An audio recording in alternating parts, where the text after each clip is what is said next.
Pilipinas, una sa ating mga balita.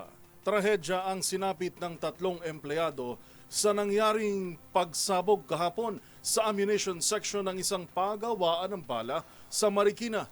Patay sa tama ng shrapnel at pagkaputol ng daliri ang dalawa habang maswerteng nagaligtas ang isa sa mga biktima. Ang pinakahuling update sa kaso tinutukan ni Edniel Parosa.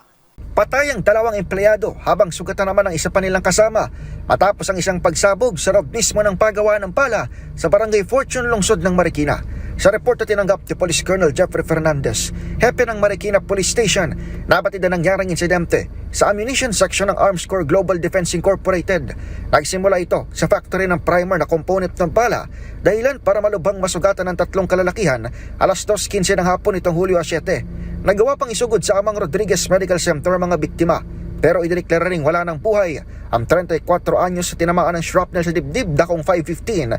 Gayom din ang 44 anyos na naputulan ng kamay pasado alas 8 na kagabi.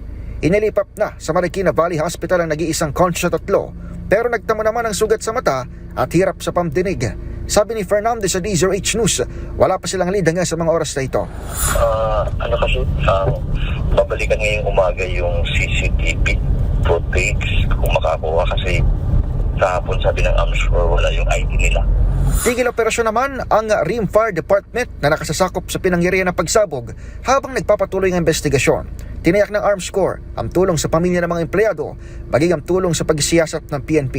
Iginip ng kumpanya na nakasunod dito sa international standards. Noong 2024, isang sunog at pagsabog din ang naganap sa lugar kung saan ilang malapit na residente ang nasaktan. Para sa MBC TV Network News, ito si Edniel Parosa na DZRH, una sa Pilipinas, una sa Pilipino.